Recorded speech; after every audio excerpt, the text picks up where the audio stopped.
This is the first year of a new project that's called the San Giuliano Archeological Research Project. And it's a long-term project planned from Baylor University, where we have an interdisciplinary group from many departments across the campus: anthropology, the honors college, art history, and classics. We're collaborating to create a project that studies the landscape of this area from the prehistoric times up until the abandonment in the middle of the Middle Ages. The main periods that we're studying are the Etruscan period, the Roman period, and the medieval period.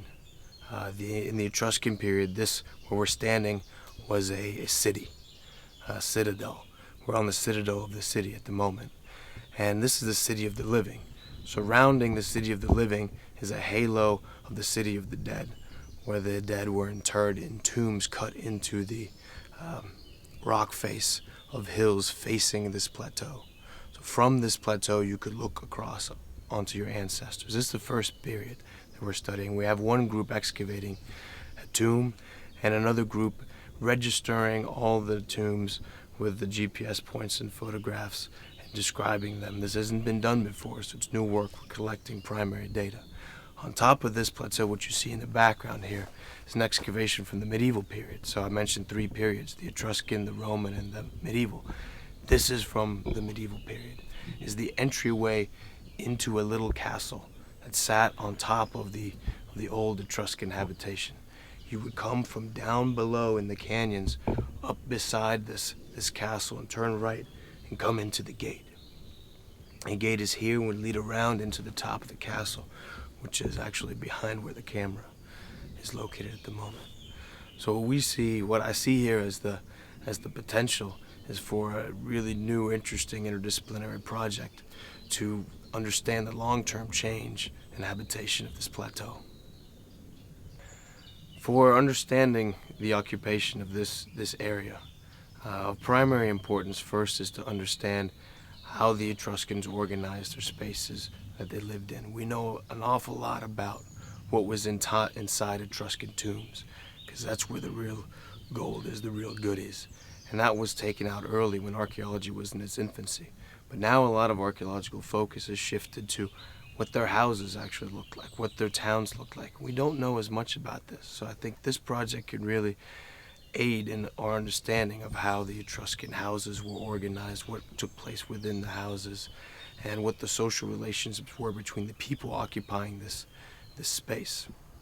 In terms of long-term change, it appears to us that this site was somewhat more abandoned in the Roman period, just from our survey in this first year.